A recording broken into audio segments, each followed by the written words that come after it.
Assalamualaikum warahmatullahi wabarakatuh.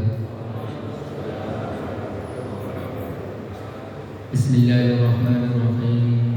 Alhamdulillahirabbil alamin wa afdhalus salatu wa tammut taslim ala habibina al-mustafa Muhammadin Rasulillah sallallahu alaihi wasallam.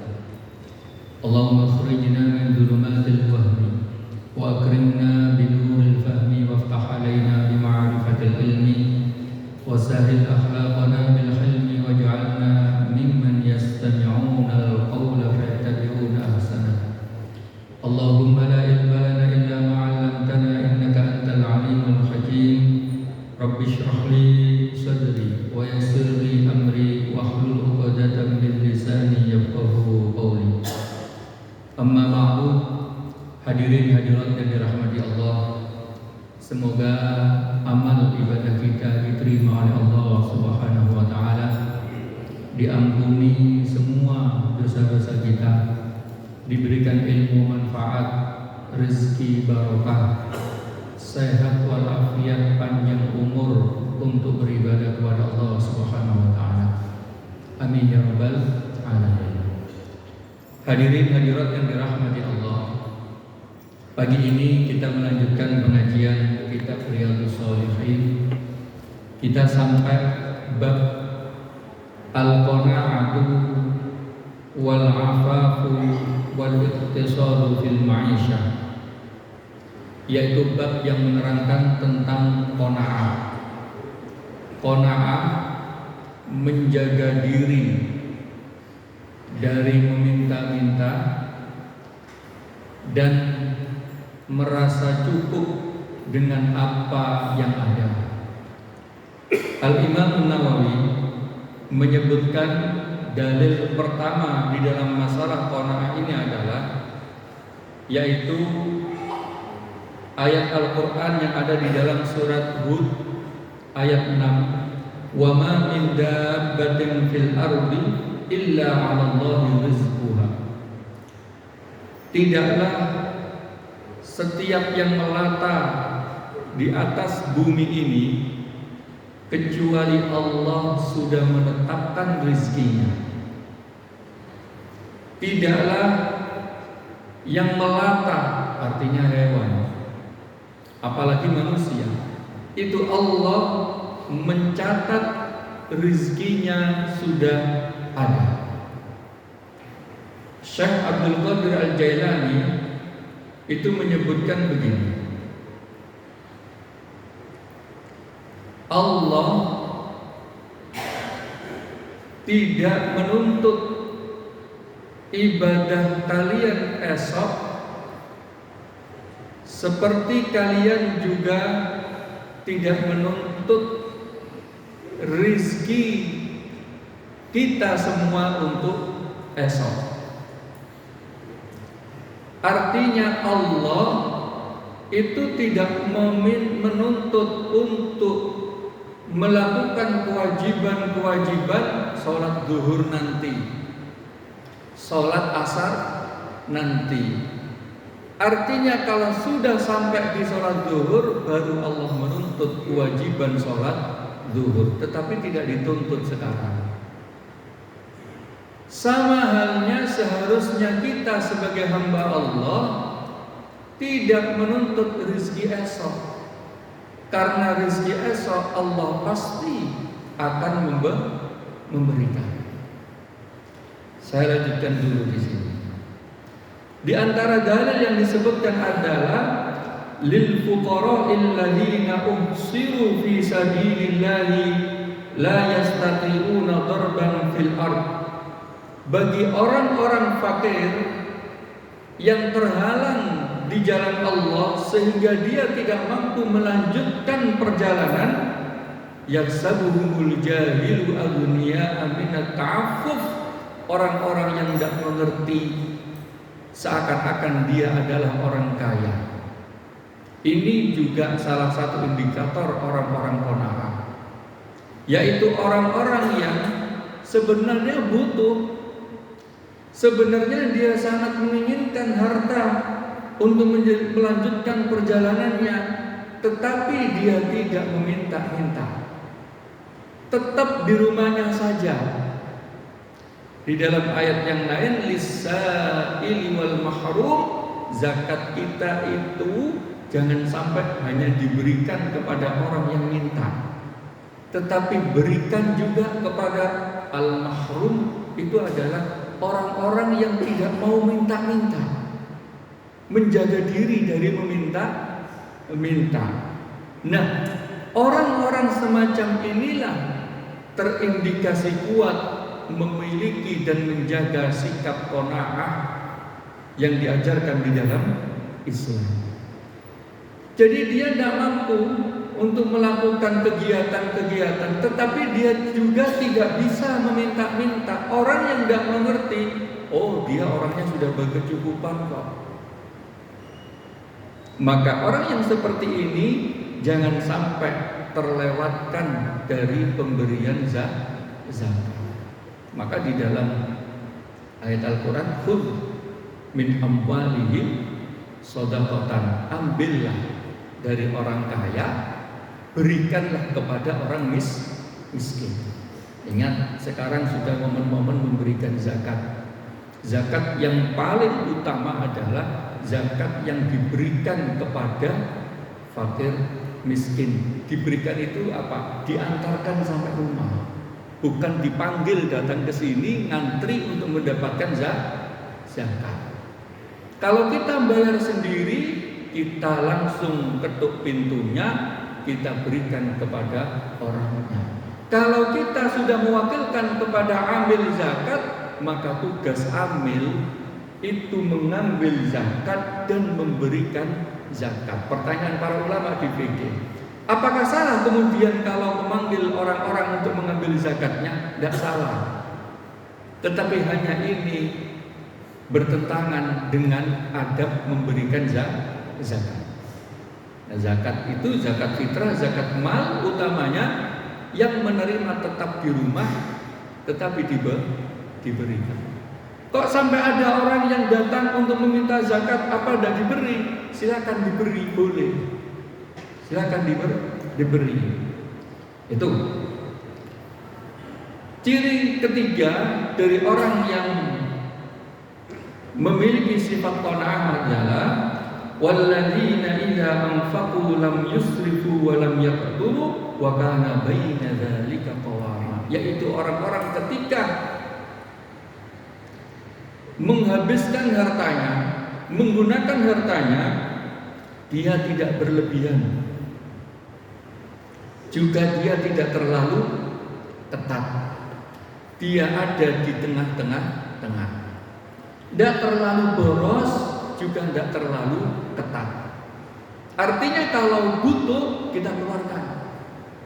Maka termasuk orang-orang yang bahagia adalah wa may yuqashsha nafsihi faulaika humul muflihun, orang-orang yang dibebaskan dari kekikiran untuk dirinya sendiri, mereka lah orang-orang yang bahagia. Kekikiran itu gimana sih? Ada orang itu sulit mengeluarkan uang untuk dirinya sendiri, padahal untuk dirinya sendiri. Nah, kalau kita bisa berani mengeluarkan uang untuk diri kita sendiri, Al-Quran menyatakan mereka lah orang yang bahagia. Karena apa?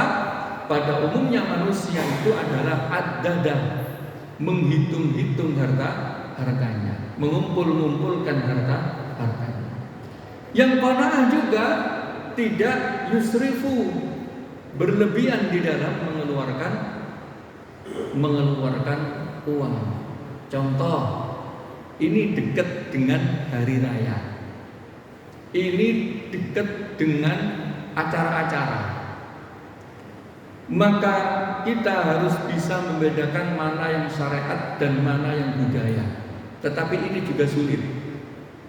Mana yang syariat, mana yang budaya adalah, mohon maaf, angpau, bahasa kita angpau, memberikan uang kepada sanak famili dan lain-lain. Itu kalau di dalam hukum fikihnya adalah hadiah. Hadiah itu apa? Pemberian hadiah. Mau memberi nggak memberi boleh. Ini kalau di kita bagiannya adalah budaya. Budayanya apa? Di hari raya memberi kepada sesama, terutama kepada yang anak-anak kecil-kecil itu. Tidak bisa diniatkan zakat. Karena apa? Diberikan kepada anak kecil. Nah, pertanyaannya begini. Apakah wajib memberikan hadiah kepada anak-anak kecil itu? Tidak wajib, karena itu adalah budaya.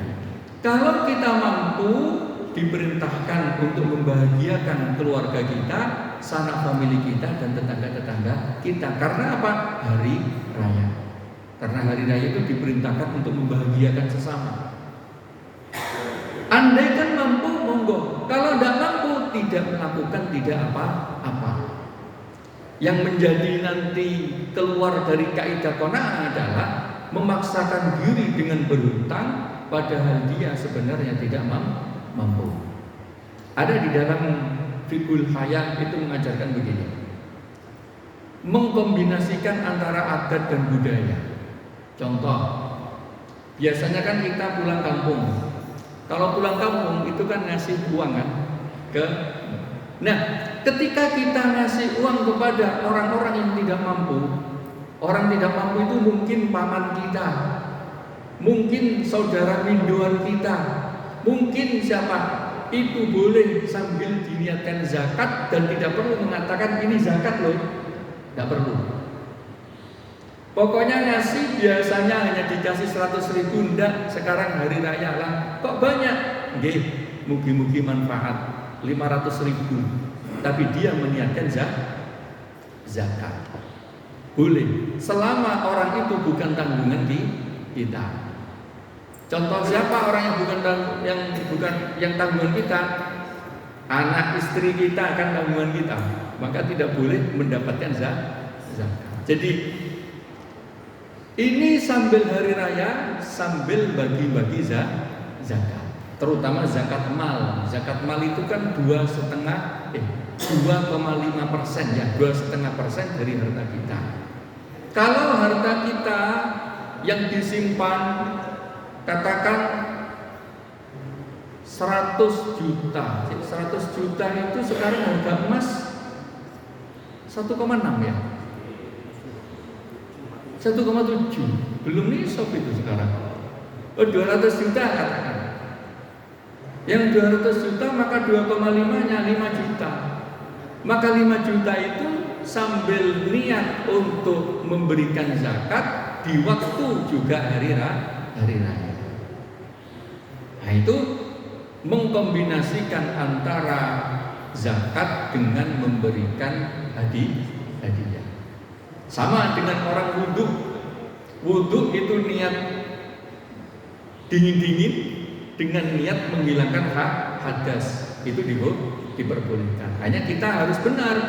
Kalau dia memang orangnya berhak menerima zakat, bisa kita berikan zakat. Tapi kalau dia tidak berhak menerima zakat, ya kita jangan memberikan zakat, harus memberikan hadiah. Jadi tidak bisa disamakan semua, karena syaratnya zakat harus diterima mustahik. Mustahik itu siapa? Orang yang berhak menerima zakat yang ada 8 golongan. Baik. Nah, kembali ke lam yusrifu wa lam yakturu. Kalau memang bisa membuat acara yang besar, silakan buat acara yang besar. Kalau tidak bisa, tidak apa-apa, karena itu adalah budaya. Contoh, kumpulan keluarga. Kumpulan keluarga itu kan acara, kalau nggak heboh itu kadang dirasani.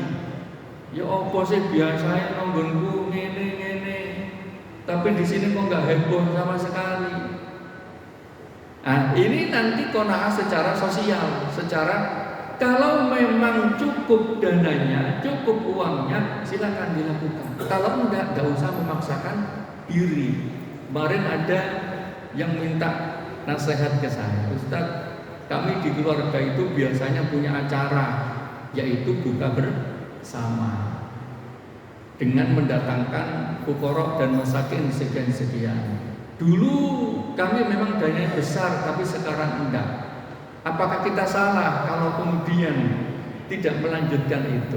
Saya sampaikan bahwa memberikan buka puasa kepada orang yang berpuasa itu adalah sunnah, tidak wajib.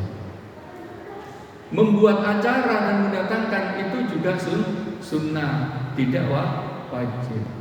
Kalau toh jenengan niat memberikan zakat, sunnahnya diberikan langsung, tidak dipanggil ke rumah. Tapi kalau dipanggil ke rumah, harusnya ada niat memberikan ilmu, yaitu ada yang bagian ceramah lah minimal. Pulang tidak hanya membawa berkat, tapi juga bawa ilmu. Nah, kalau tidak mampu dengan target itu, ya jangan dipaksakan. Sesuaikan dengan budget yang ada. Agar apa? Kita masuk dalam kategori lam yusrifu wa lam yaqtur. Tidak berlebihan juga tidak terlalu. Itu. Jadi kadang memaksakan diri dengan hutang untuk apa? Untuk mendapatkan pengakuan. Jadi sangat beda tipis. Beda tipisnya di mana? Saya niat sedekah untuk mendapatkan pahala. Tetapi di balik hati yang dalam ternyata saya ini kalau nggak mewah itu nggak dapat pujian. Nanti kan nggak enak. Masa nggak dapat pujian kan gitu. Jadi ini niatnya sedekah, tetapi di balik sedekah ada niat pujian. Nah ini yang harus dihati. Ini. Lalu selanjutnya, wa ma khalaqatul jinna wal insa illa liya'budun ma uridu minhum min rizqi wa ma uridu an yut'imun. Tidaklah kuciptakan jin dan manusia kecuali untuk beribadah kepadaku.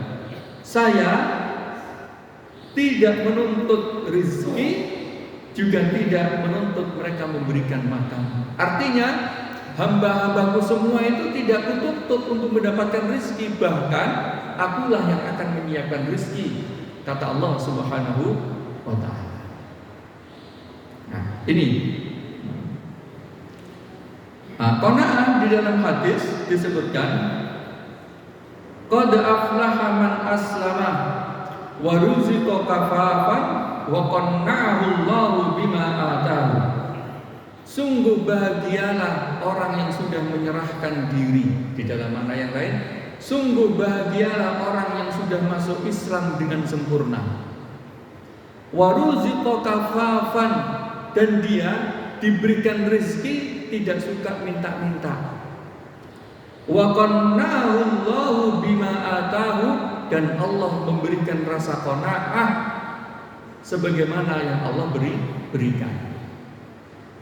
Poin yang paling penting adalah Allah memberikan qanaah kepada diri kita. Qanaah itu apa sih? Merasa ridho dengan apa yang diberikan oleh Allah Subhanahu wa ta'ala. Ada ulama yang menjelaskan begini, kok bisa ya seorang hamba tidak qanaah? Padahal kita hidup ini lebih banyak yang diberikan oleh Allah daripada yang kita mohonkan. Lebih banyak yang diberikan oleh Allah kepada kita daripada kita mengangkat tangan berdoa. Kita kan selalu berdoa, ya Allah minta ini, ya Allah minta itu, ya Allah minta ini. Tetapi ternyata apakah Allah hanya memberi yang kita minta? Enggak. Allah memberikan apa yang kita tidak minta, sudah diberikan oleh Allah. Tiba-tiba di rumah kita ada air yang nggak pernah berhenti. Coba jika mohon maaf air berhenti sehari aja, rasanya gimana? Kalang kabut itu. Apalagi tim dapur, sulit. Padahal pernahkah kita berdoa, ya Allah semoga keluargaku aman, ya Allah amankanlah keluargaku dari kekurangan air, kekurangan udara, kekurangan hawa yang secukup. Pernah nggak kita berdoa seperti itu? Kayaknya nggak pernah. Kita malah berdoa hal yang lain, tetapi Allah malah memberikan hawa yang sejuk. Tiba-tiba Allah memberikan hujan, Allah memberikan udara yang segar, Allah memberikan rezeki yang melimpah. Kadang itu belum kita minta. Loh, kok bisa ada orang yang nggak qanaah menerima dengan apa yang telah diberikan oleh Allah Subhanahu wa taala. Jadi, para ulama menghitung begini, hakikatnya yang kita panjatkan di dalam doa itu sudah diberikan oleh Allah Subhanahu wa taala, bahkan lebih. Karena apa? Banyak hal yang diberikan kepada kita, tapi kita tidak memohon kepada Allah. Tapi namanya manusia, kadang yang dilihat hanya yang ia doakan saja. Kalau yang ia doakan belum turun, belum diijabahi oleh Allah, seakan-akan belum diijabahi. Padahal banyak rezeki yang Allah berikan, tetapi kadang kita tidak merasa. Itu. Yang kedua, laisal ghina an kasratil ardi, walakinnal ghina ghinan nafs. Bukanlah orang yang kaya itu banyak hartanya. Orang yang kaya adalah kaya hatinya. Disebutkan di dalam hadis bahwasanya bukanlah orang yang meminta-minta kemudian dia mendapatkan sesuatu hanya untuk makan, itu adalah orang miskin. Bisa jadi orang miskin itu hartanya yang banyak, tetapi dia masih membutuhkan yang lebih banyak. Saya ulangi lagi. Orang yang keliling hanya meminta lukmatain. Lukmah itu 1 puluhan. Hanya minta 1 kali makan, 2 kali makan. Itu adalah orang miskin, bukan. Itu bisa jadi orang yang kaya. Karena dia kelilingnya hanya untuk membutuhkan sesuatu yang ia makan agar dia tetap hidup. Orang miskin adalah bisa jadi orang yang kaya, akan tetapi dia masih membutuhkan kekayaan-kekayaan yang lain. Artinya dia tidak bahagia kalau tidak mendapatkan gantungan-gantungan itu. Di dalam penjelasan yang lain begini, orang yang bahagia adalah orang yang kaya adalah orang yang bahagianya tidak butuh banyak fasilitas. Orang miskin adalah orang untuk bahagia itu butuh banyak fasilitas.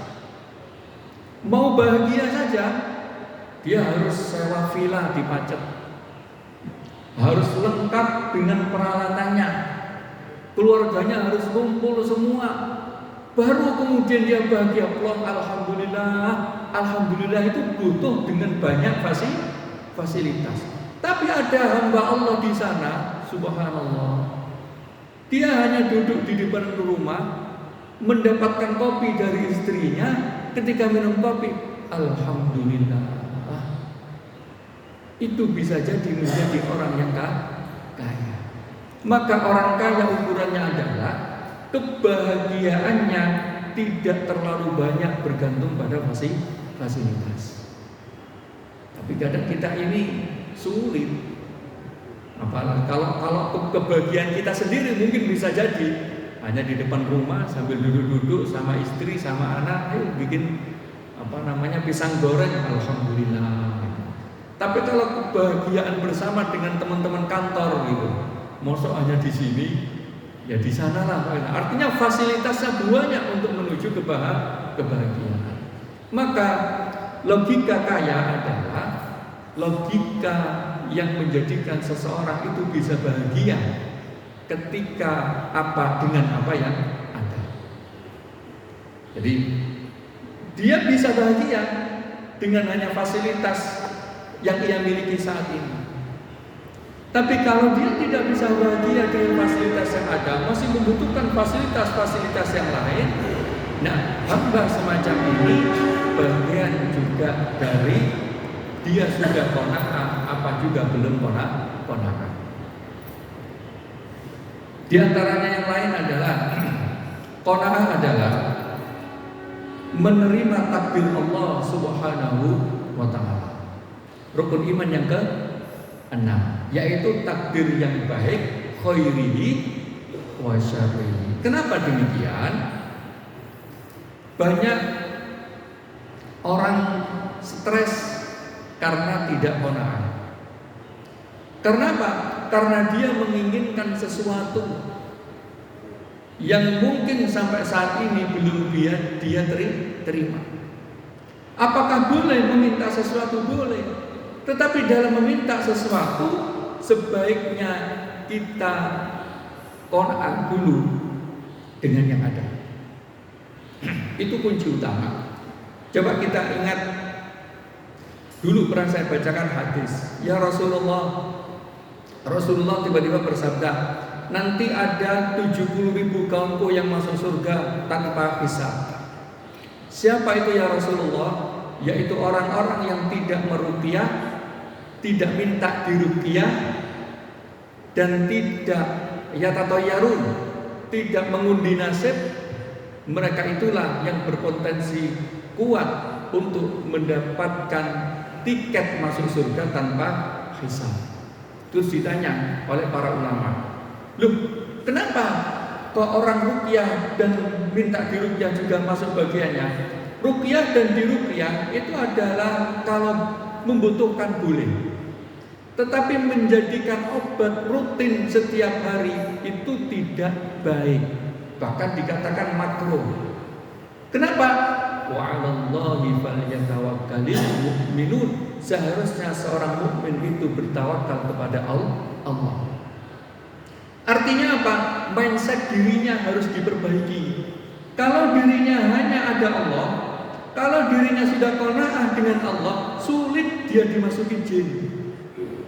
Kenapa dia mudah dimasuki jin? Karena dia ngelamun keinginannya, tulul amal, panjang cita-citanya, tetapi tidak pernah melakukan kebaikan.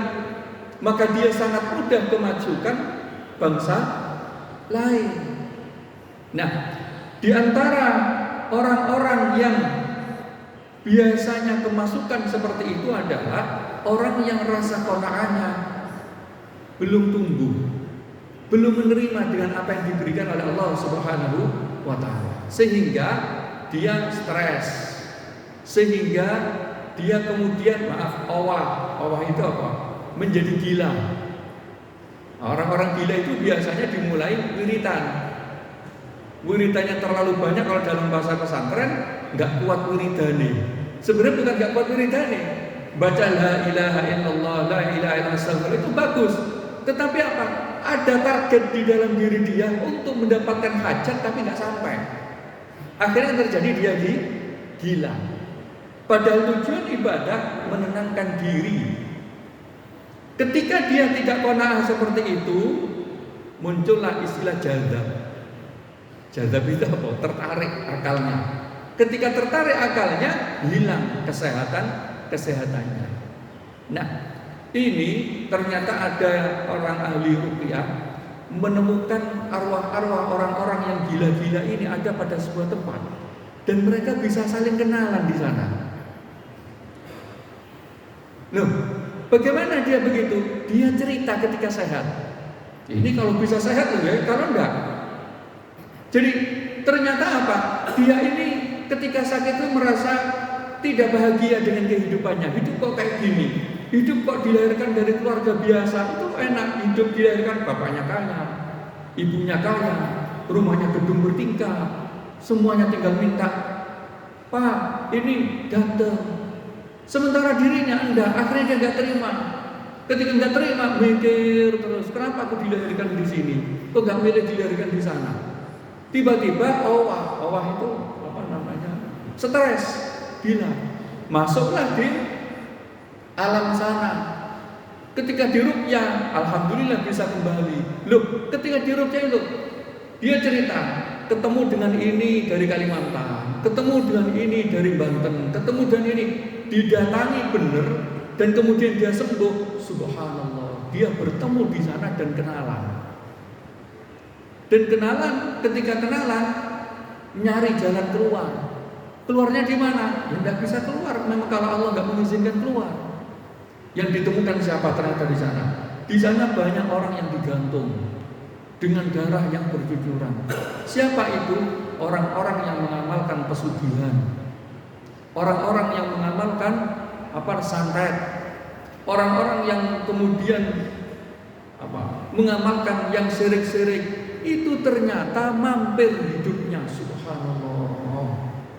Gara-gara apa pertanyaannya? Pertama, gara-gara dia tidak qanaah dengan apa yang ada. Maka kadang kita melihat qanaah itu biasa. Enggak, qanaah itu implikasinya jauh sekali, menjadikan akal tidak sehat. Kenapa akal tidak sehat? Akhirnya apa? Kenapa tidak sehat? Karena dia tidak menerima dengan pemberian Allah. Ketika dia tidak menerima pemberian Allah, dia mencari jalan. Nyari wiritan atau kiai, barangkali dapat jalan pintas. Nah, tadi wiritan tidak salah. Yang salah adalah target melampaui batas yang diinginkan. Bagaimana konsep Islam mengajarkan? Wiridanlah untuk mendekatkan diri kepada Allah. Ketika wiridan sudah dekat dengan Allah, mohonlah kepada Allah, lalu berusaha seperti manusia biasa. Tapi usahanya tidak mau, usahanya tidak mau jalan, dia mengandalkan hanya dengan wiridan. Nah ini bahaya. Bahayanya apa? Menjadikan dirinya menjadi sosok yang tidak merasa pernah mendapatkan nikmat dari Allah Subhanahu wa ta'ala. Maka beberapa para peruqyah menyimpulkan begini.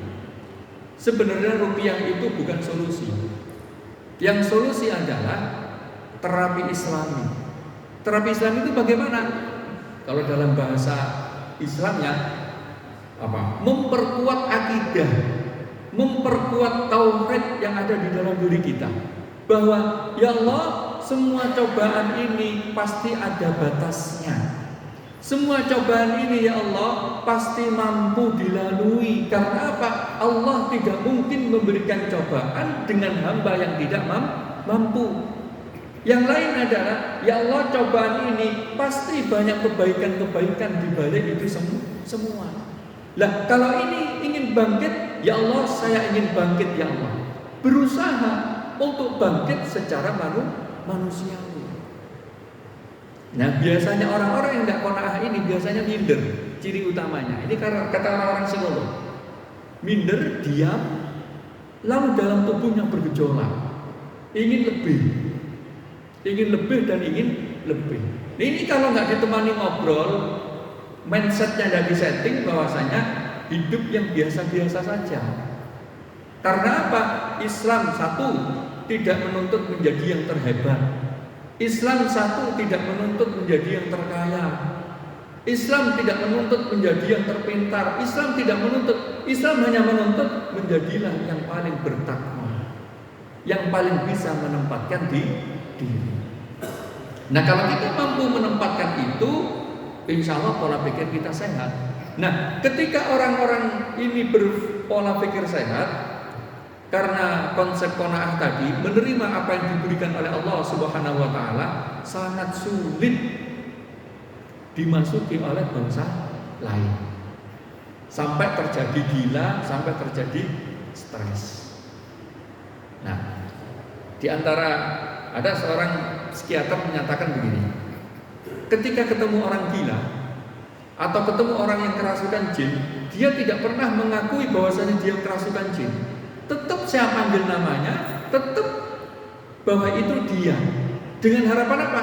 Ketika dipanggil namanya, semoga rohnya itu pada saatnya akan masuk sendiri.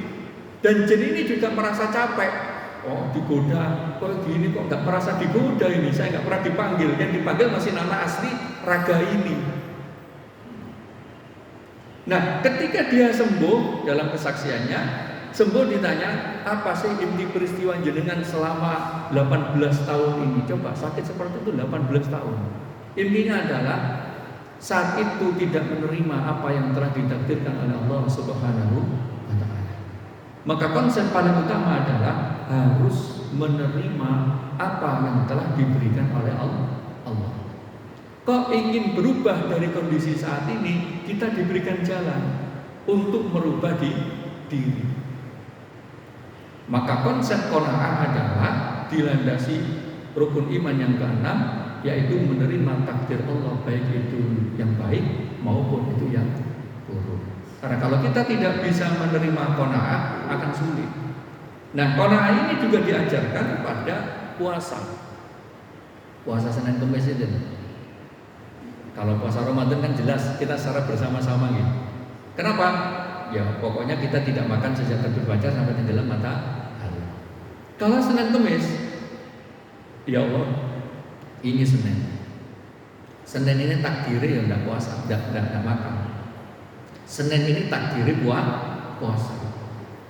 Kamis takdirnya juga puasa. Tapi waduh, tapi nanti subuhannya enak ya gitu.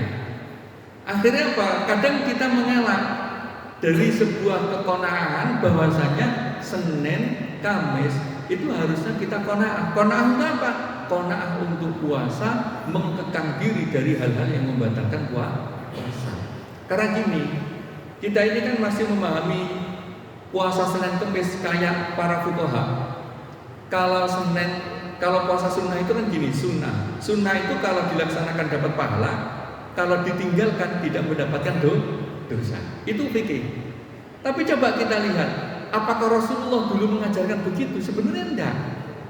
Pokoknya Rasulullah itu sering sekali puasa Senin dan puasa Kamis. Hampir tidak pernah ditinggalkan. Jangan-jangan itu wajib ya? Kan kita tidak tahu.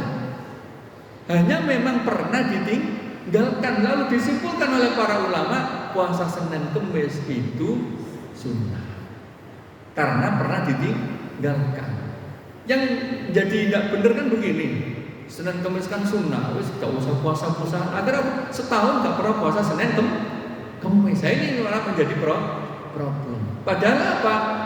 Itu masuk bagian dari sunnah muakkadah, hal yang sangat sering sekali dilakukan oleh Rasulullah Sallallahu Alaihi Wasallam. Nah, kalau kita tidak qanaah dengan ajaran ini, maka mudah sekali melewatkan ibadah-ibadah tersebut. Bahwasanya kalau memang sudah waktunya ibadah, ya ibadah. Kalau waktunya melaksanakan, ya melaksanakan. Ada yang menanyakan begini, Ustaz, ibadah itu kan harus khusyuk. Kadang seumpama habis bepergian jauh, pengen tadi sudah tarawih semua. Kalau tarawih bareng-bareng kan enak. Ini enggak. Bisa jadi orang yang berangkat ibadah tanpa ada motivasi sama sekali, enggak semangat belas pokoknya. Itu bisa jadi momen ibadah yang paling khusyuk di hadapan Allah Subhanahu wa Ta'ala dan paling ikhlas. Kenapa? Kalau dia punya motivasi ibadah, itu bisa jadi dia punya hajat, dia punya teman yang membersamai ibadah, dia punya ingin bareng sama yang lainnya, dia ingin bersama-sama. Tetapi ketika dia tidak punya semangat, pengen, ini waktunya ibadah, ya sudahlah ibadah saja. Ketika dia ibadah dalam kondisi seperti itu, bisa jadi itu ibadah yang paling ikhlas ia lakukan. Karena apa? Dia qanaah dengan posisi dia. Kenapa qanaahnya? Sudah waktunya sholat, ya sudah sholat.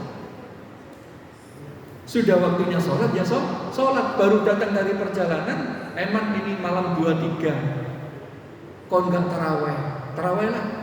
Sholat isya langsung taraweh lah. Ya sudah qanaah. Memang tadi itu ditakdirkan untuk menghadiri acara dan kembali ternyata orang tarawih sudah selesai. Kalau ini tidur kayaknya bablas ini sampai sahur. Iya kalau sahur, kalau enggak sudah bismillah ibadah. Itu juga bagian dari qanaah, yaitu menerima takdir Allah Subhanahu wa Ta'ala. Karena takdirnya tadi menghadiri acara. Yang problemnya begini, buka bersama, malah maghribnya mau isya. Itu artinya apa? Mengutamakan yang budaya. Namun saya anggap bukber itu budaya. Yang sunnahnya itu apa? Iftar as-shaim itu sunnah. Makanya istilahnya beda. Takjil itu bahasa Arab Indonesia. Di Arab tidak ada istilah takjil. Takjil itu apa sih? Mensegerakan berbuka. Tapi di Arab istilahnya iftar jama'i, yaitu buka bersama. Bagaimana konsep buka bersama? Kalau di masjid biasanya buka yang di depan atau di itu, enggak di depan sih. Di mana ini? Di teras. Kalau di sini di bawah ya. Di bawah buka bersama, paling makan 10 menit, setelah itu semuanya sholat bersama-sama. Tapi kalau bukber di restoran, alamat itu juga. Apalagi tempat sholatnya ngapunten. Ada restoran tempat sholat hanya untuk cukup berdua. Saya gini, jangan kesini lagi, tapi sampaikan dulu ke pegawainya, Mbak, kalau tempat musholanya nggak bakal kita kesini lagi gitu aja. Bayangkan, orang 30 ke situ, bukber, tempat sholatnya hanya cukup berdua, bergantian. Kapan selesainya? Ini untung masih pemberhentian sholat. Banyak sekali orang yang bukber, saya lihat ini buka bersama semua, tapi kapan sholat ini ada isya?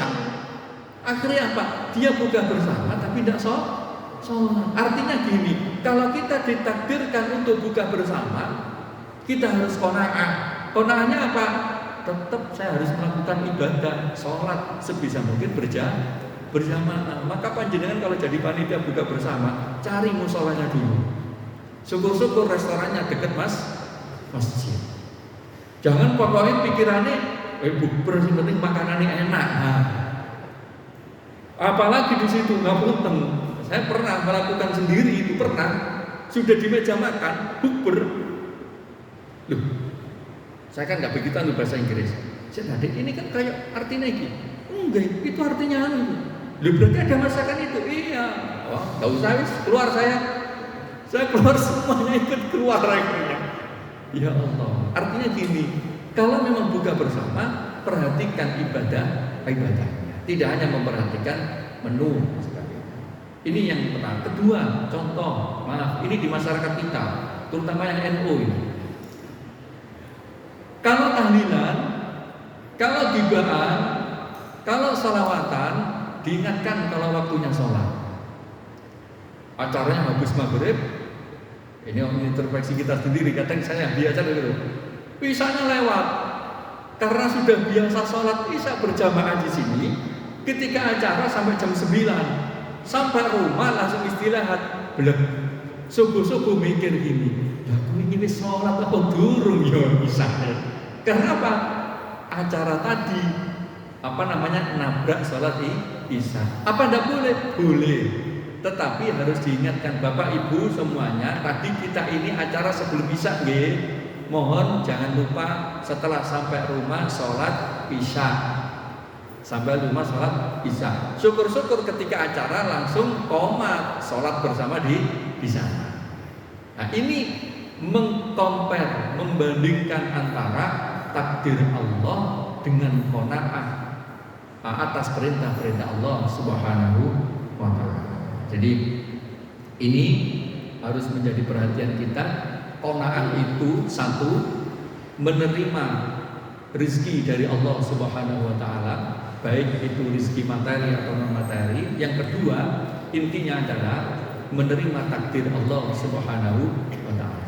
Jadi apa yang sudah ditakdirkan oleh Allah bagi kita saat ini sudah menjadi seperti ini. Gini dong, ya Allah, saya ridho dengan apa yang ada ini. Kalau saat ini kita bisa begitu, keluarga kita monggo kita ajak, kita harus ridho. Tidak usahlah melihat samping rumah ini rumah, belum mas, kita belum punya rumah yang tingkat, belum punya pajero ini, harus sampai punya pajero.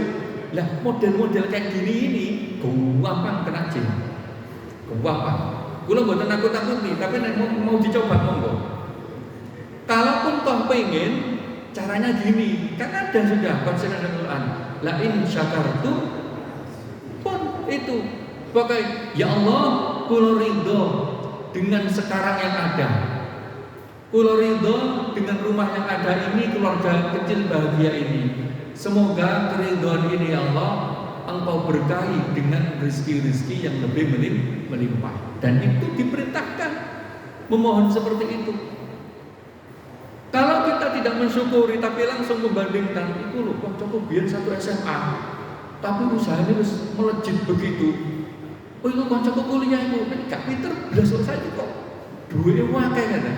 Banding-bandingkan seperti ini, tanda-tanda gampang kena. Kulo tidak nakut-nakuti, tetapi memang begitu. Okay? Jadi jangan sering melamun, jangan sering banding-bandingkan, usahakan lebih sering ridho dengan pemberian Allah. Baru kalau ingin menyampaikan permohonan di hadapan Allah Subhanahu wa ta'ala. Ya Allah, anak saya 4 ya Allah, ya minimal kamarnya itu ada 5 lah. Biar ini satu-satu, ini saya sama istri. Kalau rumahnya masih ini Allah, ya berat ya Allah. Tapi saya bersyukur kok ya Allah sudah punya rumah ini. Jadi di hadapan Allah ngalem-ngalem, itu boleh kalau seperti itu.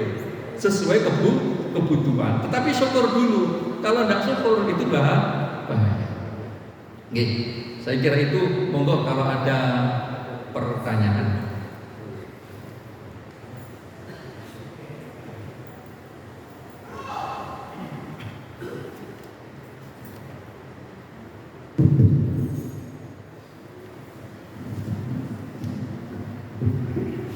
Terima kasih Ustaz. Assalamualaikum warahmatullahi wabarakatuh.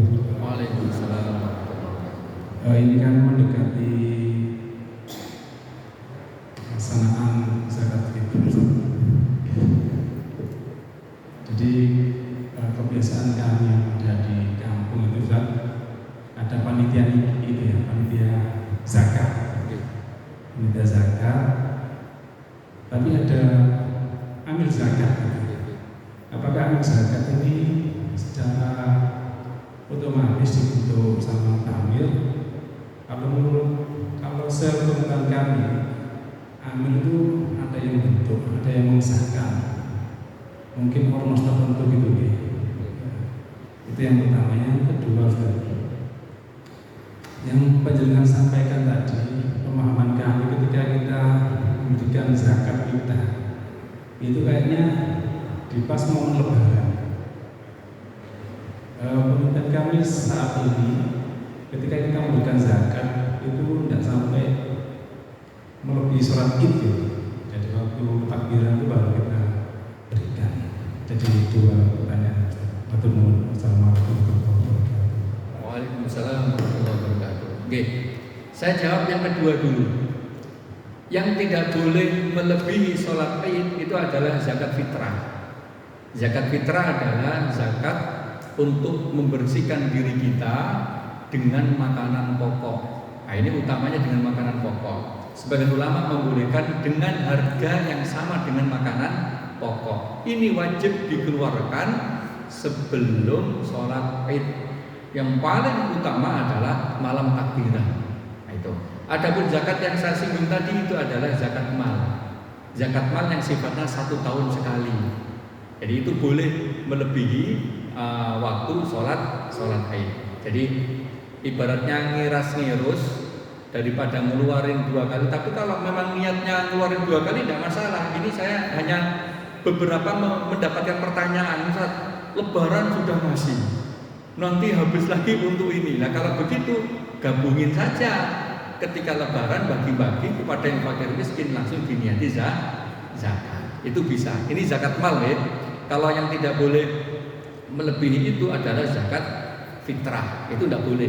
Nah, zakat fitrah itu sejak awal Ramadan sampai sebelum sholat id itu harus tersampaikan.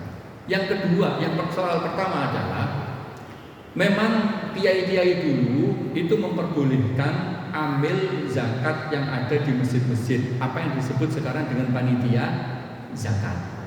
Nah, ijtihad para ulama kontemporer, ini saya dulu ngambil juga dari para ulama-ulama di Sudan, itu memang sebisa mungkin amil itu diangkat, karena definisinya amil adalah orang yang diangkat oleh wali itu pimpinan untuk mengambil zakat dan mentasarufkan zakat. Saya ulang lagi.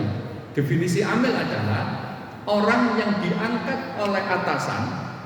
Wali itu kalau di sini di waliul amri didefinisikan ya bisa bupati, bisa gubernur, bisa kalau kemenak ya katakan KUA atau kepala kemenak, diangkat tugasnya mengambil zakat dan membagikan zakat.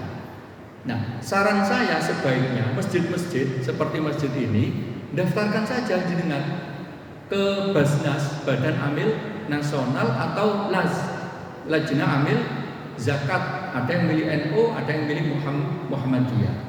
Kan itu tingkatannya sampai terkecil, kecamatan bahkan ke desa. Nah, ketika itu sudah masuk bernama amil, itu nanti aman. Amannya banyak hal, nanti saya sebutkan. Jadi kalau sudah menjadi amil zakat, satu dia bisa menjadi mustahik, bisa menerima zakat. Kalau panitia hanya sekedar panitia, karena akadnya akad taukil. Contoh begini, saya ginikan. Dulu ulama kiai-kiai membolehkan, tetapi sekarang berusaha untuk menghindari itu. Contoh begini, kalau akadnya panitia itu adalah akad wakalah. Wakalah itu wakil. Wakil itu apa? Kuasa kalau dalam bahasa kita. Saya memberikan kuasa zakat fitrah saya ke Masjid Ar-Royan. Para takmir masjid, saya salurkan. Zakat ini baru terjadi, baru dianggap sah kalau harta ini, beras ini diberikan dan diterima kepada mustahik. Baru sah. Karena apa? Dia hanya nitip istilahnya. Saya nitip ke masjid untuk bayar zakat, nanti diberikan kepada fuqara dan masakin. Nah, baru ketika diberikan, kalau tidak diberikan, ya belum zakat. Karena dia wakil. Nah, kalau dia amil, sejak dia berikan dan diterima oleh amil, dia sudah dihitung zakat. Sudah disalurkan apa belum disalurkan, itu sudah tanggung jawab amil zakat. Problem yang kedua, contoh berasnya kembali lagi ke dia lagi.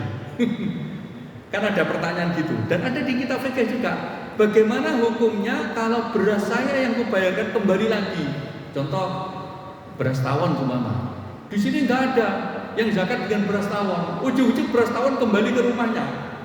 Duh, ini kan tadi saya yang bayar, kembali ke saya lagi.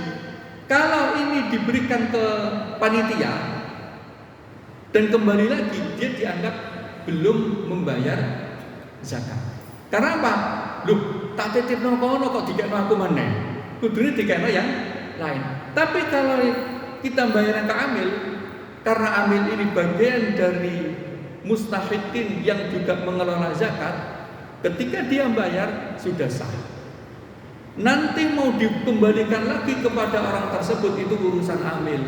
Artinya beras kita yang kembali tidak masalah jika kita bagian dari mustahik, yaitu fuqara dan masakin, atau fisabilillah, atau ibnu sabil. Jadi sambil berjalan, kalau seumpama tetap panitia, memang harus hati-hati, harus selesai semua di waktu itu sebelum sholat id berlangsung. Kalau sudah selesai, aman panitia, dan itu pahalanya bau besar loh. Panitia zakat itu pahalanya bau besar, tapi nggak boleh ngambil untuk ngopi-ngopi, nggak boleh, nggak boleh.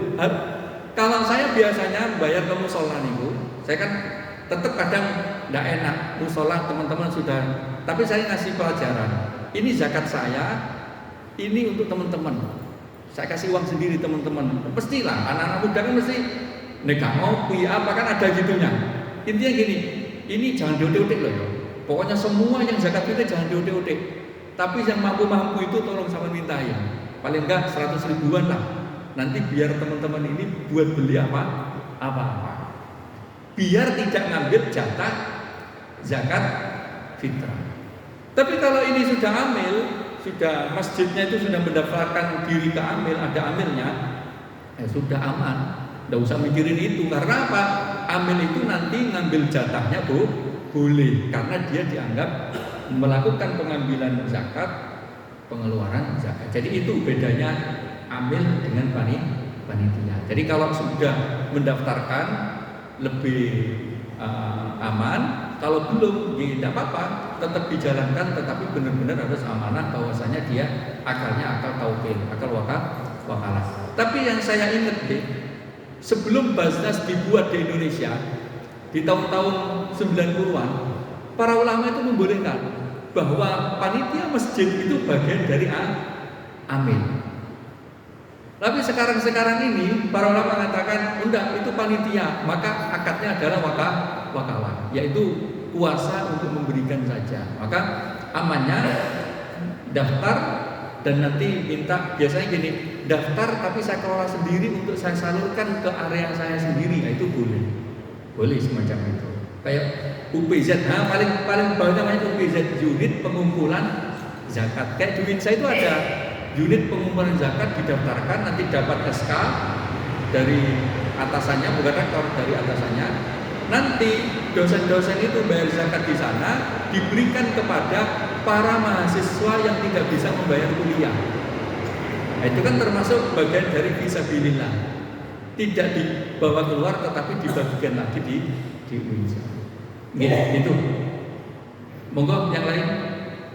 Saya Assalamualaikum warahmatullahi wabarakatuh. Nah, tadi dijelaskan berkaitan dengan masalah ruqyah. Nah, sebaiknya ruqyah itu jangan sering dilakukan. Nah, bagaimana kalau saya ruqyah itu kita lakukan untuk diri kita sendiri. Jadi saya kadang sering ruqyah kalau misalnya badan saya ada yang sakit, atau juga diantaranya untuk jangan sampai kemasukan. Itu yang dimaksud. Assalamualaikum warahmatullahi wabarakatuh. Waalaikumsalam warahmatullahi wabarakatuh. Kalau ruqyah untuk dirinya sendiri itu sebenarnya zikir. Itu bukan ruqyah. Ruqyah itu biasanya dilakukan kepada orang lain. Tolong aku diruqyah. Ruqyah itu seperti UGD, penanganan gawat darurat. Kalau orang sudah kena, itu kan sulit dikeluarkan. Nah, kalau sudah kena maka dia minta diruqyah. Dan kalau rasanya baurat ya ikut lagi ini diruqyah. Tapi kalau dirinya sendiri itu sebenarnya zikir. Zikir untuk mendekatkan diri kepada Allah. Nah, kenapa ruqyah itu tidak boleh sering-sering? Itu tadi. Karena ruqyah itu dianggap ketawakalan kita kepada Allah berkurang. Mengharapkan dia merasa aman kalau diruqyah. Padahal seharusnya sambil diruqyah, setelah diruqyah dia harus memperbaiki iman dia, memperbaiki akidah dia bahwasanya sungguh tidak dapat mencelakaiku kecuali memang Allah sudah mengizinkannya. Kalau Allah nggak mengizinkan tidak mungkin. Jadi setebal itu imannya, sekuat itu. Katakan dia, awas loh, kamu disantet gini. Sungguh kalau Allah tidak mengizinkan tidak akan bisa sampai. Dan itu memang dari keyakinan, tidak bisa dibuat-buat. Kalau takut ya takut, tidak bisa dibuat-buat itu. Nah, bagaimana cara mendapatkan keimanan seperti itu? Kita belajar dan mengolah keimanan kita bahwasanya Allah itu maha memberikan rezeki, Allah itu maha menciptakan, Allah itu maha menguasai hamba-hambanya. Allah itu dengan segala sifat-sifat Allah yang pada akhirnya sungguh kita ini menghamba kepada Allah, dan apa yang diberikan oleh Allah sudah cukup semuanya. Orang lain yang berbuat buruk sudahlah Allah yang mengatur. Yang penting saya tidak berbuat buruk, tidak berbuat zalim. Orang berbuat zalim sudahlah, kalau Allah nggak menginginkan, nggak menghendaki, nggak akan sampai kepada kita kezalimannya.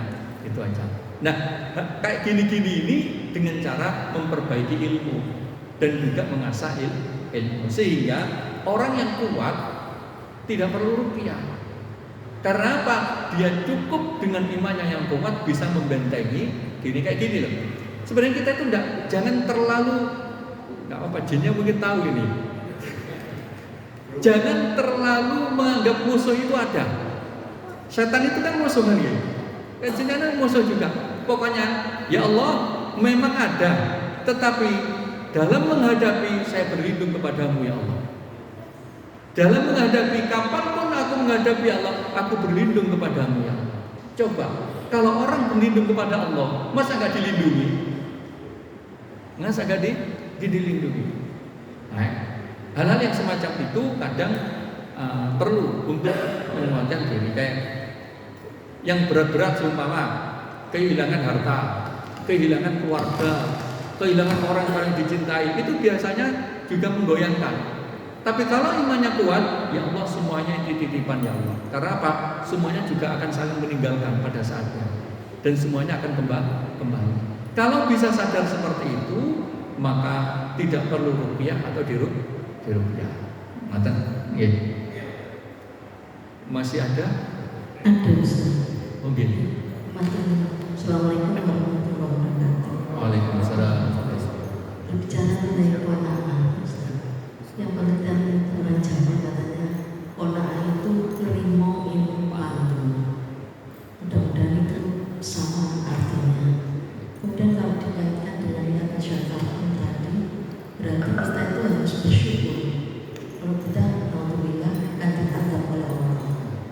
Nah, kaitan keduanya ini Ustaz, sebaiknya porsi kita itu lebih banyak kona'ahnya, lebih pantunnya, atau berucap syukurnya kepada Allah ini, sehingga kita akan ditambah yang pertama. Jadi komposisinya itu lebih bagus, gak usah jahat dengan Gusti Allah dijamin kok, lebih baik bersyukur saja. Nah, ini komposisinya berapa persen antara keduanya. Kemudian yang kedua mengenai zakat. Kalau kita punya pembantu, ya memang boleh dikatakan masih ada nilai kekurangannya si pembantu ini. Sebaiknya untuk zakatnya itu kita bayarkan ke panitia atau amil zakat, ataukah berasnya itu yang untuk zakat itu diberikan langsung kepada yang bersangkutan. Jadi apakah dibayarkan zakatnya atas nama beliau, ataukah beras itu yang untuk zakat tadi langsung diberikan kepadanya. Demikian Ustaz. Matur nuwun. Assalamualaikum warahmatullahi wabarakatuh. Waalaikumsalam warahmatullahi wabarakatuh. Oke. Bagaimana komposisi la in syakartum dengan qanaah? Para ulama menyebutkan apapun yang terjadi di dunia ini, pertama kita harus bersyukur. Maka kemudian kita kan ada di dalam surat Al-Fatihah itu alhamdulillah. Artinya alhamdulillahirabbil alamin, itu segala puji bagi Allah. Artinya syukur. Maka bagaimana konsep syukurnya? Sebisa mungkin kita syukurnya 100%. 100% syukur. Nah, di dalam syukur itulah kemudian kita tetap berusaha sesuai manusia biasa. Jadi tidak boleh itu gini tadi, bersyukur lalu terus gak jaluk wis dikai oleh Allah semua kok. Enggak, kita tetap diminta untuk meminta. Jadi ketika kita bersyukur, alhamdulillah. Porsi syukurnya berapa? Ya 100% bersyukur terhadap semua nikmat Allah. Setelah bersyukur, kita tetap diperintahkan memohon kepada Allah dan berusaha. Bukan berarti ketika bersyukur dia tidak berusaha, enggak.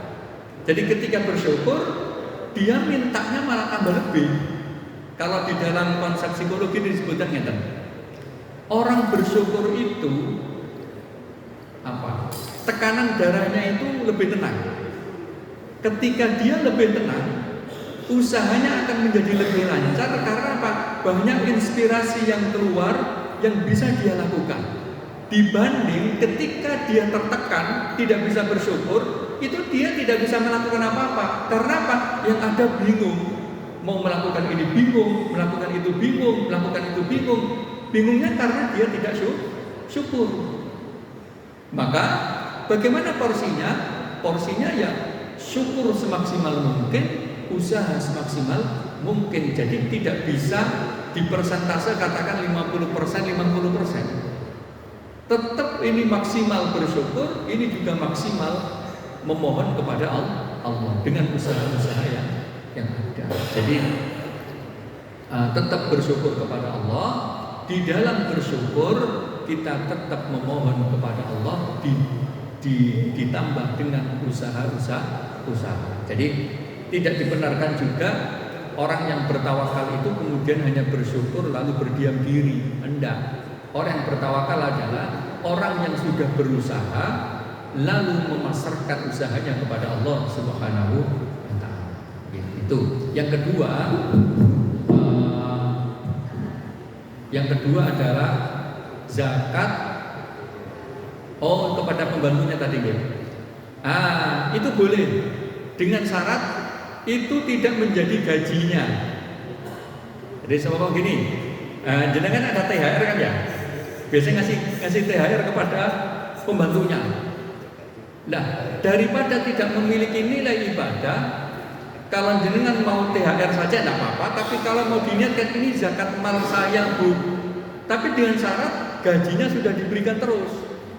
THR itu kan budaya kita, Pak. Budaya di kita. Jadi gajinya sudah diberikan, gajinya 1 juta, jadi dikasihkan 1 juta. Karena dia kelihatannya memang dari fuqara masakin, zakat mal kita berikan langsung ke dia, zakat fitrah kita berikan ke dia. Boleh. Yang enggak boleh gini, sampai wis takai beras akeh.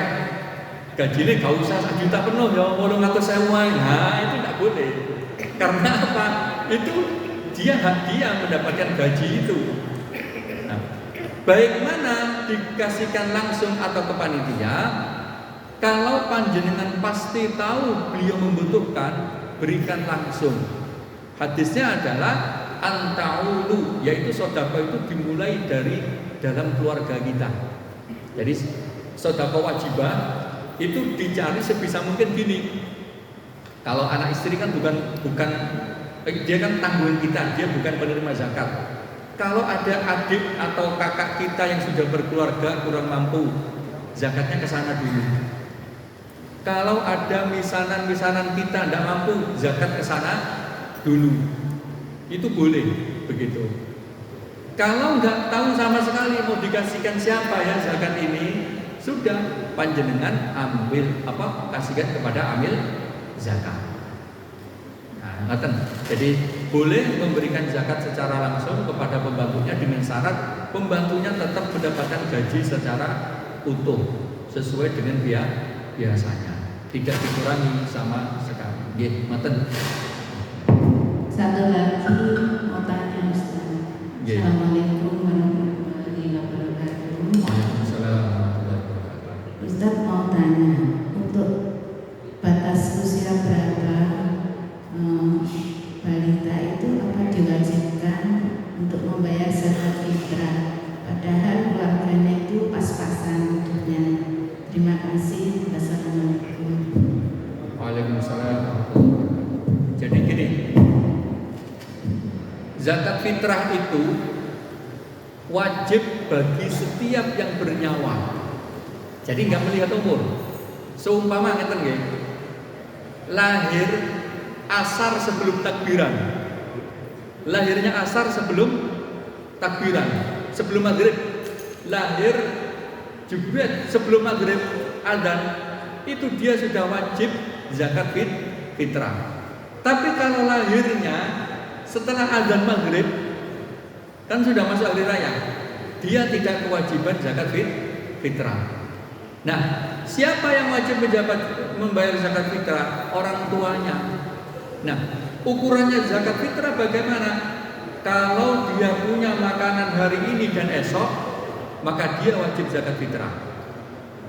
Ukurannya, kalau dia punya makan hari ini dan esok, untuk dia dan keluarganya, katakan anggota keluarganya 4, makan 4 orang itu sehari pinten? 4 kilo nih. Banyak kenyang. 2 kilo. 1 kilo. Nah, 1 kilo. Dia punya 2 kilo. Maka kalau ada harta lebih lagi, maka dia kewajiban bayar zakat fitrah. Kalau enggak, dia hanya punya makanan hari ini, besok sudah tidak punya, maka dia tidak kewajiban zakat fitrah. Itu ukurannya. Nah, bagi kita ngapunten yang punya pembantu di rumah ART, sebisa mungkin kita membayarkan zakatnya. Takut-takut dia juga tidak maksudnya gini, gimana caranya saya jelaskannya ya. Kita punya zakat seumpama 4, kita kurang 4, dia punya keluarga 3, ya kita bayarkan 7 atas nama dia juga, kita juga, artinya agar dia juga ikut membayar zakat fitrah. Sebisa mungkin kita melakukan itu, walaupun ini sunnah ya, sunnah tetapi pahalanya bisa melebihi yang wajib.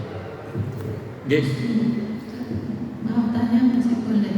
Nggih, monggo. Terima kasih. Assalamualaikum warahmatullahi wabarakatuh. Waalaikumsalam. Yang pertama, misalnya apabila ada orang berhutang, kemudian orang itu memang tidak mampu, kita niatkan sebagai zakat mal kita, apa boleh? Yang kedua, misalnya tentang kona'an tadi, misalnya istri ketika minta uang pada suami ketika misalnya kebutuhan,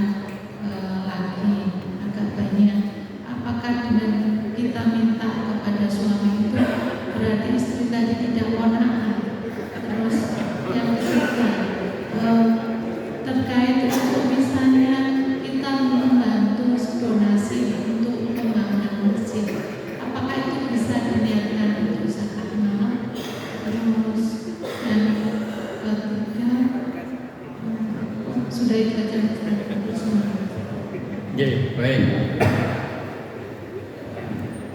Apa tadi yang pertama? Oh, utang, nggih. Terima kasih. Bagaimana kalau ada orang hutang lalu kita niatkan zakat mal? Boleh. Katakan gini nggih. Jenengan ngutangi seseorang. Lalu seseorang itu memang bangkrut, bagian dari fuqara dan masakin. Nah, kemudian kita begini, wis ndak usah dibayar, tak ikhlaskan. Apakah wajib menyatakan gini? Itu wis tak anggap lunas bayar zakatku ya. Boleh begitu, boleh diem. Udah wis gak usah mikirin bayar lah, tak ikhlasno wisan. Tapi kita niatkan zakat, boleh begitu. Boleh begitu. Jadi kita sambil menyadari zakat itu tidak perlu gini, sama gelem menerima zakat. Jadi kalau di mazhab, salah satu pandangan di mazhab Syafi'i juga dikatakan harus disebutkan zakat. Karena beberapa ada yang tidak mau menerima zakat. Karena zakat itu kan kotoran ya. Tapi kalau dia menerima, udah kita kasihkan wis utang sampean bebas sampai dalam nerimo itu sebagai zakat malku. Mungkin tidak apa-apa, alhamdulillah gitu. Atau saya bebaskan, tapi niat di dalam hati kita zakat, itu boleh. Berarti itu menjadi zakat mal kita. Zakat mal kita yang dia sudah tidak harus membayar utang lagi. Itu pertama. Yang kedua, apakah istri yang minta kepada suami lebih itu tidak qanaah? Qanaah dan qanaahnya suaminya yang tahu itu. Kalau memang jatahnya kurang ya minta lebih, Bu. Jangan diam, karena itu tugas suami. Tugas suami untuk memenuhi kebutuhan, terutama ini hari raya. Terutama ini. Saya sendiri sudah dapat, ya ini gimana ini, kurang segini. Ya sudah, kalau kurang bilang, gitu kan. Kalau memang kurang, ya bilang. Jadi pasangan paling ideal kan begitu ya. Pasangan paling ideal itu adalah rizki lewat suami, istri yang mengatur rizki. Ketika kurang, istri bilang sama suami, ya ini loh, kayaknya budgetnya kurang 2 juta, ini gimana? Ya sudah, kok jenengan nggak ada, ya harus nyari gitu loh. Kalau kok nggak dapat lagi, ya pokoknya dicukup-cukupkan yang itu aja. Ini kan komunikasi, dicukupkan dengan apa yang ada. Tapi kalau suaminya berpotensi bisa mendapatkan dengan cara mudah, ya sampaikan. Ini mantaskan mas, masuk kurang minyak, kalau minyak gak enak. Sudah ada telur, ada beras, ada ini, kok gak ada minyaknya? Ada nggak dana lain untuk menapi ini? Ya ada, ya siapa apa ambil itu. Artinya dikomunikasikan. Nah, kalau seperti itu tetap dalam ruang lingkup qanaah. Tapi sudah seumpama sudah dikasih buahnya, ini masih minta, ya itu. Tapi saya kira boten, istri dimanapun itu tidak keluar dari koridor keluarga. Tapi kadang laki-laki itu perasaan mawon Bu, laki-laki itu. Kok perasaan ini wis digawe saking entekne. Ini saking entekne. Ngoten niku gini caranya gitu. Wis Pak, ini kan uang belanja. Jenengan yang bagian belanja kayak gitu. Wah, kalau dibegitukan, apalagi kalau laki-laki kan nggak mungkin belanja ke pasar. Paling ke Superindo. Paling tambah lebih banyak habisnya kan gitu. Iya, banyak ternyata. Harga barang naik semua sekarang kan gitu. Apalagi harga cabai sudah mulai naik, daging sudah mulai naik lah.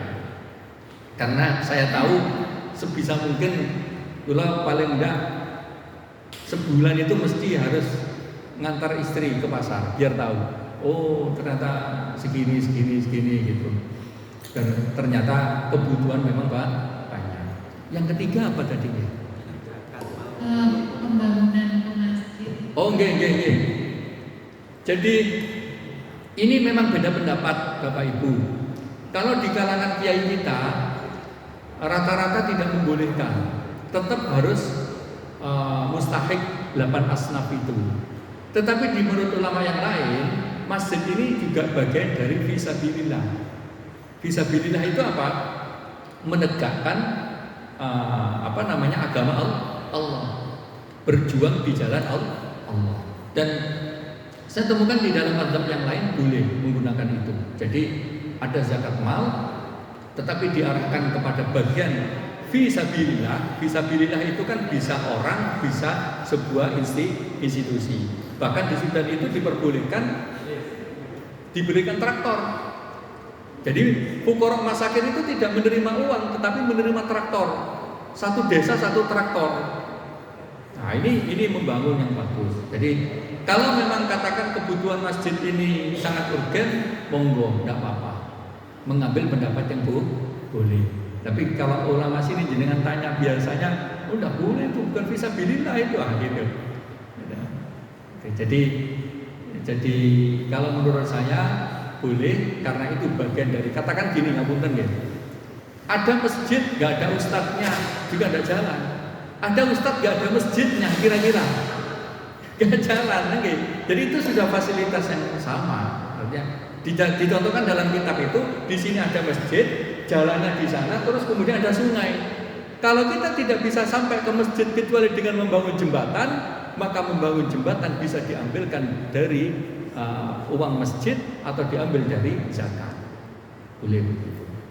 Jadi memang ada yang katakan enggak boleh, zakat mal harus ke itu.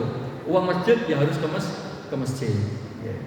Tapi dipandang mana yang paling urgen itu bisa didahulukan selama dalam ruang lingkup fisabilillah. Jadi kata kuncinya fisabilillah. Ya, itu masih ada. Gimana? Masih ada waktu. Oke, saya coba. Assalamualaikum warahmatullahi wabarakatuh. Waalaikumsalam warahmatullahi wabarakatuh. Apa Ustaz, pertanyaannya begini. Dalam pembahasan zakat fitrah tentunya, pertama itu tanggung jawabnya para keluarga tentunya.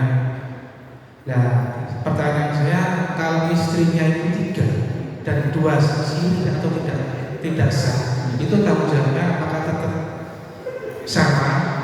Bagaimanapun istri-istri kan yang mencukupi adalah suaminya. Itu aja untuk surga.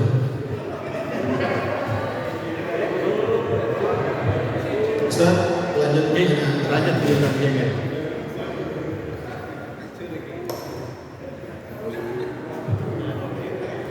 Assalamualaikum warahmatullahi wabarakatuh. Waalaikumsalam. Pertanyaan saya dua. Yang pertama terkait dengan ruqyah. Sekarang ini ngetren ruqyah itu dilakukan secara massal, bahkan dipublikasikan lewat TV lagi. Padahal kalau saya lihat itu kejadiannya itu menjadi aibnya dirinya sendiri.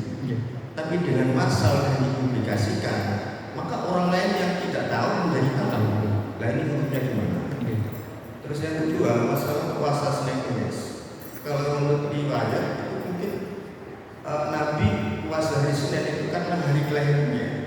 Kemudian hari Kemis itu karena Allah itu mengangkat amalan selama seminggu itu ke. Bagaimana kalau sekarang kita ini kan lahir dari bukan Senin, Minggu atau Ahad? Bolehkah kita itu puasa meniadakan mengikuti titipan Nabi? Itu besok saya ulang tahun, saya sekarang puasa atau pada hari pertama kita puasa, bolehkah? Waalaikumsalam warahmatullahi wabarakatuh. Baik, yang pertanyaan menggelitik tadi, bagaimana kalau istrinya 3? Tetap wajib menzakat fitrah yang 3 istri itu, plus anak-anaknya, anak gawan atau anak asli. Jadi itu sudah menjadi tanggungannya. Dia nikah resmi nggak resmi, selama resmi secara agama dia punya tanggungan itu. Hanya saran saya ngapunten, sebisa mungkin jangan siri. Kalau memang pemberani, ya jelas-jelas. Jadi saya ada peristiwa di Papua. Di Papua itu ada orang pengusaha sukses berhasil, istrinya 2. Ketika dia meninggal,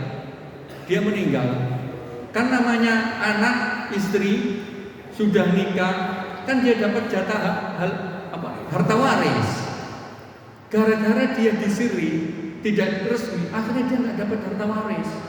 Yang kasihan ini tidak hanya dia yang tidak dapat harta waris, istri sah dan anak-anaknya akhirnya memakan harta yang haram juga. Karena apa?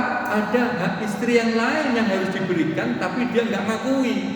Enggak, kamu bukan istrinya kok. Ini ngaku-ngaku. Akhirnya apa? Terpaksa dia makan harta haram dengan tidak diketahui. Maka sebisa mungkin panjenengan yang nikah 2-3, ya sudahlah fair-fairan aja sama istrinya itu yang pertama. Bistik pokoknya tambahan saya tambahin seginilah per bulan. Pokoknya tanda tangan untuk aku nikah lagi ya. Daripada sembunyi-sembunyi ya. Baik, banyak madorotnya kalau sembunyi-sembunyi itu. Jadi kalau memang ingin menuju keluarga sakinah mawaddah warahmah, ya harus terang-terangan. Poligami itu harus terang-terangan. Jangan sampai sembunyi. Itu yang pertama ya. Yang kedua tadi tentang ruqyah ya. Memang tadi ruqyah berjamaah itu boleh apa enggak? Itu hukumnya memang mubah. Mubah itu boleh, tetapi sebaiknya harus ada nasihat keimanan, nasihat ketauhidan bahwasanya ini kita lebih tinggi daripada bangsa-bangsa mereka. Apalagi sampai ngapunten tadi terungkap dan aibnya keluar, nah itu juga tidak boleh. Karena mengumbar aib tidak diperbolehkan. Maka sebisa mungkin, jadi saya urutkan ya, ruqyah itu hukumnya makruh dasarnya. Tapi kalau ada kebutuhan dihukumi mubah, tidak sampai sunnah. Tidak sampai sunnah. Maka kalau sampai butuh, sebaiknya ya datangin ke rumah atau kita datang ke rumahnya, sehingga ketika ada apa-apa cukup dia saja yang tahu. Itu memang sebaik, karena banyak yang tidak tahu kalau hukum ruqyah itu seperti itu. Pokoknya tahunya salah satu cara berobat Islam ya ruqyah. Memang cara berobat ya ruqyah itu, tetapi cara berobat yang lain memperbaiki iman kita. Itu harus menjadi ibaratnya ngeten. Kalau kita punya mobil, ya harus dibawa ke bengkel. Tetapi seakan-akan bengkel ruqyah itu satu-satunya jalan. Enggak. Harusnya jalan yang ditempuh adalah kita beli oli yang baik, beli bensin yang enggak campuran, beli atau kita merawat, artinya gini, kita merawat dengan sebaik mungkin, jangan sampai masuk bengkel, kan gitu. Itu yang harus kita tanamkan. Jadi akidah kalau diperkuat kita tidak akan sampai masuk bengkel. Itu dong. Jadi hanya sebagian tidak melihat yang ini, melihatnya pengobatannya saja. Padahal pengobatan ini adalah alternatif terakhir. Alternatif sebelumnya benar-benar menyirami iman kita agar selalu dekat dengan Allah. Kemudian yang terakhir tadi tentang puasa Senin Kamis, boleh kalau niatnya seperti itu. Saya puasa hari Minggu, hari Ahad, karena hari Ahad hari kelahiranku, mengikuti Rasulullah SAW. Jadi puasa Senin Kamis itu mengikuti Rasulullah, yaitu Rasulullah puasa Senin Kamis. Kenapa ditanya? Karena Senin itu tanggal lahirku, Kamis itu amal diangkat, dan saya suka ketika diangkat aku sedang berpuasa. Nah, kita ittiba'an li Rasul tetap disunnahkan Senin sama Kamis, karena sosok Rasulullah itu lebih utama untuk diperingati hari kelahirannya.